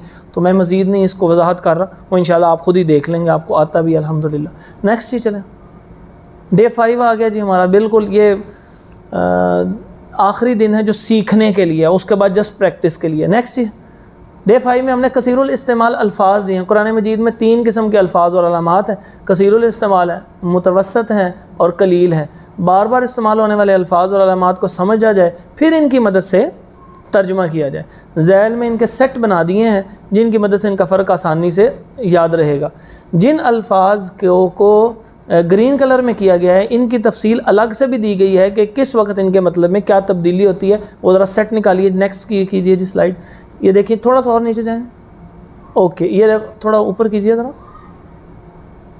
अच्छा, ये देखिए, ये सारे ब्लू हैं। मैंने ना करीब सेट, मैंने जो लफ्ज़ बोला था ना वो इसलिए बोला था कि मन के साथ ही मैंने मिन कर दिया, ठीक है, ताकि वो याद रहे। और इनको बताएं ये ज़बर के साथ आ रहा है तो इनमें से कोई एक हो सकता है। और अब ये नहीं बताना कि ये इस्तिफ़ामिया और ये मौसूला होगा, या आपने सर बताना कोई एक हो सकता है। अच्छा जी, मिन, अन भी साथ ही लगा लिया भाई, माँ भी मैंने करीबी लिख दिया। नीचे आइए। अच्छा जी, उसके बाद ये देखें, ये ग्रीन कर दिया मैंने, ये एक ग्रीन कर दिया। अब ये अल्फाज लिखे हुए हैं, अब आप खुद ही सेट कर सकते हैं, इनको पढ़ सकते हैं, इनकी एग्जांपल्स एक एक ज़हन में रख लीजिए। आगे आएँ जी, नीचे आएँ और नीचे आएँ। अब ये ग्रीन को मैंने इस तरह हल कर दिया कि वाओ इसकी 3 अक़साम है। ये मैंने लफ्ज़ आतिफ़ा लिख दिया, आपने उसको कतन याद कराने की कोशिश नहीं कीजिए। आप उनको कहें कभी कभी इसका तर्जुमा और होता है, कभी कभी इसका तर्जुमा कसम होता है और कभी कभी इसका तर्जुमा होता है इस हाल में, ठीक है। इसकी और भी अक़साम है, उनको ज़िक्र नहीं करें, लेकिन ये इसलिए ज़िक्र करनी ज़रूरी थी कि यहाँ पे आमतौर पे तर्जुमा कर देते हैं और अल्लाह की कसम। भई और अल्लाह की कसम तो यहाँ तर्जुमा नहीं बनेगा ना। इसी तरह व अंतुम मुस्लिमून, ये इसको रह गया, ज़ेर लग गई है। व अंतुम मुस्लिमून, और यहाँ पे वाओ का क्या तर्जुमा करेंगे? और इस हाल में कि तुम मुसलमान हो। आगे जी नीचे। इसी तरह मैंने इनकी आगे वजाहत कर दिया है कि इनका क्या कैफियत है, इलैया की कर दी है, अलैया और इल्ला। आगे चलें जी, ये मुश्किल थे। अलिफ जो है इनकी 3 अक़साम बना दी हैं मैंने। इसको हमज़ा आम तौर पे पढ़ते हैं जो असलन है, वाहिद मुतकल्लिम। अच्छा, अगर आपने इसको हमज़ा नहीं पढ़ेंगे ना तो कोई हरज नहीं होगा, क्योंकि हम अवामुन्नास से मुखातिब हैं। अवामुन्नास की के जहन में ना ये अलीफ़ ही है, ज़रा करम ज़बर वाला अलीफ़ है, तो हमें मालूम है कि ये इसको हमज़ा कहते हैं। ज़बर ज़ेर पेश हरकत वाली जो होती है उसको जो है वो हमज़ा कहते हैं। लेकिन आप उनके सामने मत बेशक करें कि जो उनको पहले से मालूम है उनको नई चीज़ ना दें। जो नई चीज़ आपने उनको सिखानी है ना तो उसके लिए जगह बचा के रखें। मुझे एक कौल याद आ गया, हज़रत हाफिज़ मोहम्मद गोंदलवी साहब रहमतुल्लाहि ताला अलैह, उनसे जब किसी ने पूछा ना कि ये हाफिज़ जो हैं ये हिलते क्यों हैं, हिफ्ज़ करते हुए, सबक याद करते हुए हिलते क्यों हैं? तो उस्ताद मोहतरम इलियास असरी साहब इस वाक़े को बयान करते हैं, कहते हैं उन्होंने उनसे कहा कि कुजा लेके आ, यानी वो मिट्टी की घड़वी सी लेके आओ, उसमें उन्होंने ना थोड़े से चावल डाल दिया। उसने कहा ये फिल हो गए? मैंने कहा हिलाओ उसको। वो हिलाया तो अब हिला लिया तो वो जगह बन गई, स्पेस बन गई, क्योंकि एडजस्टमेंट। उन्होंने और डाला, उन्होंने कहा अब इसको हिलाओ, वो करते गए तो वो काफ़ी सारी जगह बन गई। तो वो कहते हैं कि ये वाक़या जो है उस आम आदमी को समझाने के लिए था, वरना ये कोई बात तो नहीं है, असलन नहीं है ना। इतने बड़े आलिम ने समझा कि अवामुन नास की सतह से उसको समझाया जाए। पंजाबी में इसको कहते हैं जटकी मिसाल है, इसको अवामुन नास की सतह के साथ समझाया जाए। तो अवाम को अवाम के साथ डील किया करें। जैसे मैं उसकी एक और एग्ज़ाम्पल आपको देता हूँ, और ये तकरीबन हमारा ख़त्म हो गया। एक एग्ज़ाम्पल मैं वो ये देता हूँ आपको कि मैं एक डॉक्टर साहब के पास गया तो उनसे जाके गुफ्तगू हुई। उन्होंने कहा कि यार ये ना जो हमका गुर्दा है ना, बाज़ लोग आते हैं हमारे पास आके कहते हैं गुर्दे में हवा हो गई है। कहते हैं ईमान से बताओ, आप अभी पढ़ी हुई है साइंस, गुर्दे में कभी हवा दाखिल हो सकती है? तो मैं कहा गुर्दे में तो कोई हवा नहीं जाती। तो कहने लगे गुर्दे में भाई हवा नहीं ना जाती तो मैं क्या आने वाले मरीज़ से पहले लड़ने लग पड़ूँ कि भाई गुर्दे में हवा कैसे गई है, तो जा ही नहीं सकती। मैं उसको डील कर रहा हूँ सिर्फ मेडिसिन के हवाले से। मैंने उसकी लैंग्वेज को चेक करना है कि वो अपनी लैंग्वेज में अपना मर्ज़ क्या बता रहा। मैंने उसको ये नहीं करेक्ट करना कि पहले अपने मर्ज़ के लिए स्पेसिफिक लैंग्वेज लेकर आओ, भाई इसके लिए जो टर्म्स बोली जाती हैं वो लेके आओ, जो लफ्ज़ हैं वही लेके आओ। क्यों? वो आम आदमी है, वो मेरे पास जो लेने आए वो मुझे उसको देना चाहिए। तो इसी तरह जो चीज़ें अवामुन नास के ज़हनों में बैठी हुई हैं पहले उनको लेके चलें। जब आप टोटल निगेशंस के साथ चलते हैं, टोटल नफ़ी के साथ चलते हैं ना, तेनों तो कख भी नहीं आंदा, तो वो कहना जी भाई मैंने सीखने की भी कोई ज़रूरत नहीं है। तो इस वजह से उसको आम आदमी के तौर पे लेके थोड़ी थोड़ी कहीं कहीं इस्लाह करते चले जाएं, फिर उस इस्लाह के ऊपर नेक्स्ट इस्लाह होगी, फिर उस इस्लाह के ऊपर नेक्स्ट इस्लाह होगी। तो इसीलिए इसको अगर आप अलीफ भी कह देंगे ना हरज नहीं होगा। लेकिन अगर आप देखते हैं ना कि कोई बैठे हुए हैं कोई साहिब, तो उनके लिए उनको एक दफ़ा ज़रूर बता दें, ठीक है जी ये हमज़ा होता है, हम आम ज़ुबान आम फ़हम अंदाज में उर्दू की वजह से इसको अलिफ़ कह रहे हैं, ठीक है। तो इसकी 3 अक़साम कर लें। अब ये हालांकि इसकी अक़साम बनती नहीं है, लेकिन ये चूँकि डायरेक्ट मेथड में इसकी अक़साम कह सकते हैं कि अलिफ़ के साथ कभी आएगा तो मैं का तर्जुमा किया जाएगा, फिर ये सबसे ज़्यादा का तर्जुमा करने के लिए भी आता, और फिर किसी वक्त ये सवाल के लिए भी आएगा। मैंने तीनों एग्जांपल्स दे दी। अच्छा नेक्स्ट चलें जी। ये काफ जो है ये सेकंड पर्सन के लिए आता है, ये हमने याद भी किया था, लेकिन कभी कभी ये तशबीह के लिए भी आता है, जैसे कल असद, शेर जैसा, जैसे शेर, ठीक है। तो अब ये एग्जांपल्स हो गए। अब ये अल्हम्दुलिल्लाह कंप्लीट हो गया 5 दिनों में। नेक्स्ट चलें जी। अच्छा जी डे 6 है नेक्स्ट। अच्छा जी ये थोड़ा सा ऊपर कीजिएगा जी। अच्छा ये देखिए ये जुमला पढ़िए जी, पिछले असबाक को सामने रखकर इसकी प्रैक्टिस कीजिए। ये लास्ट 2 to 3 मिनट्स हैं सिर्फ मेरे इस वक्त लेक्चर के, इसको लिहाजा इसको आखिर में खुसूसियत से देखिएगा। पिछले असबाक को सामने रखकर इसकी प्रैक्टिस करें। ये जुमला यार कैसे सामने रखना है, ये मैंने आपको बताया कि ये 5 आपने लगा दिए हुए हैं इसके ऊपर स्टिकर। अब इससे इसको सामने रखिए और इससे आप उनको एक दफ़ा रिवाइज़ करवा लें 2-3 मिनट लगा के, 5 मिनट लगा के। और कैसे रिवाइज़ करेंगे? काफ ढूंढें जी, काफ किधर है जी, ढूंढें जी, कहाँ पे, उंगली रखें जी। ये क्या हो रहा है? ये तस्वीर खिंचवा रहे हैं आप उनके दिमाग में, ठीक है, रिवाइज़ करवा रहे हैं। अच्छा जी हमने अल्लाह दी किधर है बताएगा कौन, नहीं करना आपने कहना अल्लाह जी किधर लिखा हुआ है, वो जिधर लिखा होगा स्टिकर के ऊपर वो तलाश करे, वहाँ पे उंगली रखे। अच्छा जी अब ये बताएं कि फ़लाँ किधर लिखा हुआ, हाजा किधर है, उलाई का किधर लिखा हुआ है लफ्ज़। अच्छा इसका तर्जुमा नहीं बताना आपने, सिर्फ लिखा हुआ दिखाएं कहाँ पे, उंगली रख के दिखाएं, तो इंटरेस्ट डेवलप होगा। इस तरह जिनको नहीं भी याद ना पिछला, तो वो भी शर्मिंदा होकर क्लास से उठ के नहीं जाएंगे, वरना फिर वो क्लास से उठना शुरू हो जाएंगे। जब आप कहेंगे नहीं मैं सुनने लगाऊँ, तो वो वे कुछ बंदे तो पक्का याद कर लेंगे और बाकी सारे शर्मिंदा हो जाएंगे और बुज़ुर्ग नहीं बैठेंगे आपके पास, तो वो खैर से महरूम रह गए। और असल में वो नहीं खैर से महरूम रहे, मुबल्लिग ने अगर तबलीग ना की तो मुबल्लिग खैर से महरूम, क्योंकि उसका काम ही ये है। एक बंदा दुकान लगा के बैठा, उसका सौदा नहीं बिकेगा ना, तो वो नुकसान में है, ग्राहक नहीं नुकसान में रहा। हम तो तबलीग करने के लिए हमारी ज़िंदगी वक्फ हुई है, तो अगर हम सही तबलीग ही नहीं कर सक रहे तो फिर उसका क्या फ़ायदा होगा। तो लिहाजा पिछले असबाक को सामने रख इसकी प्रैक्टिस कीजिए। ये मैंने इसलिए लिखा है कि आप इसको इस तरह एक दफ़ा प्रैक्टिस करवा लीजिए। वीडियो इंशाल्लाह आप तक पहुंच जाएगी, ये सब चीज़ें दोबारा आप एक दफ़ा देखिएगा, इसको नोट कीजिएगा। अच्छा, सुर्ख रंग का मतलब ये है कि ये हमने कोर्स में सीखा, ये जुमला याद कर लें। सुर्ख रंग का अब थोड़ा सा नीचे करें बेटा, ओके, ये देख रहे हैं जी सुर्ख रंग कितना कुछ आ रहा है, ये सारा कोर्स में सीखा। ऊपर चलें। अच्छा, और नीले रंग का मतलब ये है कि उर्दू में भी इस्तेमाल होते हैं। ये कैसे इंटरेस्टिंग बात है। अच्छा, अब क्या है जी, बाकी जो ब्लैक कलर है ना, ये हमारे लिए नया है, और अगर हमारी उर्दू अच्छी हो तो ये भी हमारे लिए नया नहीं होना चाहिए। अच्छा, अब आप देखिए जी, इसको इससे अंदाज़ा लगाएं कि इस कोर्स के बाद कुरान का कितने फ़ीसद हिस्सा आसान हो गया। थोड़ा सा नीचे जाए, अब देखिए जनाब, ये तो ब्लैक तो बिल्कुल गिनने चंद एक ब्लैक के हैं, ये तो सूरह फातिहा हमें याद करनी नहीं पड़ी। अब इसी एतबार से अगर मैं ये बाकी सारा कलर कर देता तो तब भी आसान हो जाना था, लेकिन अब मैंने इसलिए ये कलर नहीं किया कि अब आप देखिए कि आपने ख़ुद करवाना है ये सब कुछ इंशाअल्लाह, ठीक है। जैसे अलिफ लाम मीम आपने बताना है कि ये 114 में से 29 सूरतों के आगाज़ में आए हैं, एक भी आता है, दो भी, तीन भी, चार भी और पाँच भी आता है। एक आध एग्जाम्पल करके दिखा दीजिएगा, जैसे हामीम है, यासीन है, जो मशहूर है ना, एक दो सिर्फ वो बता दें। उसके बाद आप बताएं जी ज़ालिका, ज़ालिका हमने पढ़ा हुआ है जी, पढ़ा हुआ है, ओके जी, इसको देखें जी कहाँ पे है, ढूंढें, तलाश करें, यहाँ से उनको तलाश करवाइए। अच्छा जी, ये रेड हो गया जी, अच्छा रेड हो गया, तो ब्लू कौन सा करना था, सब बोलेंगे जी जो उर्दू में इस्तेमाल होता है जी। अल किताब उर्दू में है, हाथ खड़ा करें, किस किस ने कभी उर्दू में अल किताब पढ़ा हो तो वो हाथ खड़ा करेंगे। अच्छा जी, ये भी हो गया हमारा। ला, ला तो हमने सीखा है, ये ला कहाँ सीखा था, वो जो हमने 5वां लेक्चर है ना, तो उसके अंदर हमने ला, लईसा, लम और लम्मा, इस तरह के अल्फाज को हमने एक सीक्वेंस में लिखा हुआ था, तो वहाँ से निकाल के दिखाया। उनका अच्छा अच्छा यहाँ पे उंगली रखें जी, ला, ठीक है जी। रईबा, रईबा ये याद करना पड़ेगा जी आपको, ये याद करना पड़ेगा। और इस तरह एक है फ़ी ही, ये दो लफ्ज़ हैं, फ़ी ही, फ़ी कहाँ लिखा हुआ था, तो ये लेक्चर 5 में, इसलिए कह रहा हूँ आप एक दफ़ा अच्छी तरह उसको देख लेंगे, आप एग्जैक्ट उनको बता दें, लेक्चर 5 में देखें, 4 में देखें, 3 में देखें, 2 में देखें, 1 में देखें। अच्छा हे, अच्छा निकालें जी, ये तो कौन सा था, सेकंड पर्सन था ना, इसका तर्जुमा तुम है, बीच में तो कोई ना कोई बोलेगा नहीं इसका तर्जुमा तो वो होना चाहिए। अच्छा, वो में दूसरा कहेगा नहीं उसमें।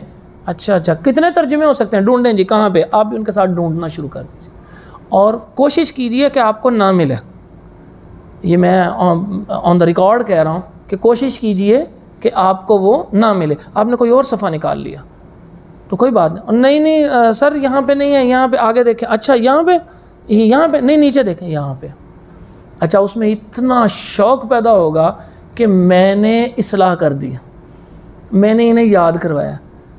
हमारे यहाँ क्या होता है कि जब कोई ऐसा एक्ट किया जाता है तो उसमें या तो झूठ बोल देते हैं, तो जो गुनाह है, कुरान सामने रखा झूठ, मुझे मिल नहीं रहा। भाई क्यों नहीं मिल रहा, ये तो आपको पता है, आप तो इंटेंशनली कर रहे हैं, मिल तो रहा है, झूठ नहीं बोले, किधर है किधर है, तो ये किधर है मीन्स उनको मोटिवेट कर रहा है, मुझे बताओ, तो वो ढूंढेंगे खुद ही, और खुश इस वजह से होंगे कि मैंने इस्लाह की है, मैंने बताया, मैंने रहनुमाई की है।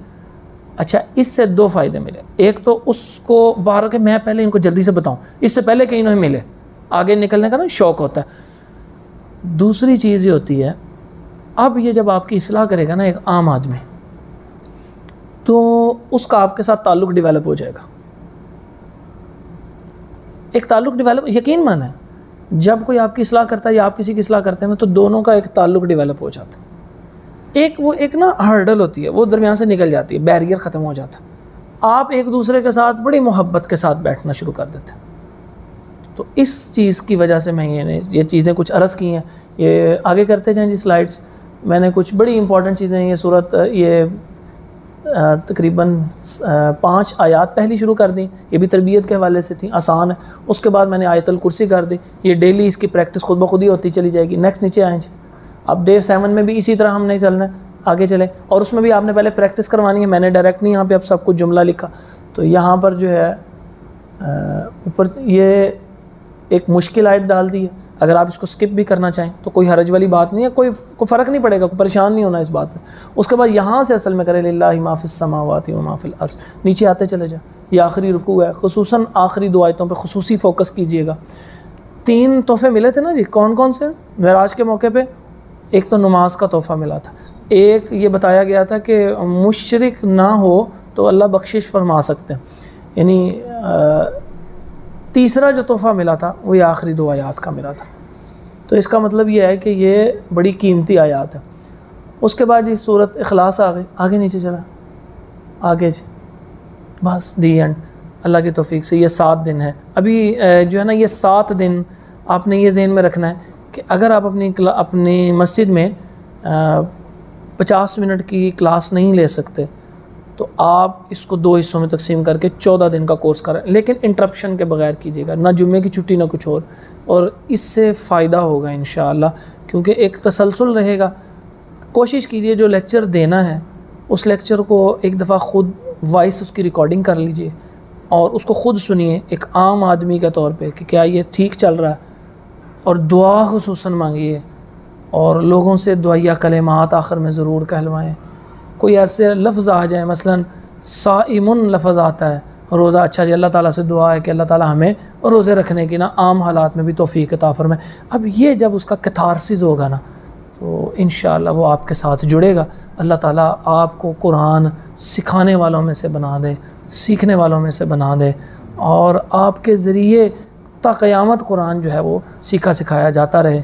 अल्लाह तबारक व तआला हमारी जुहूद को कबूल फ़रमाए, जो पहले गुज़रे हैं उनकी जुहूद को कबूल फ़रमाए, जो बाद में इस किताब से जुड़ जाएँ अल्लाह ताला उनकी भी जुहूद को कबूल फ़रमाए। सब की ख़ताओं से अल्लाह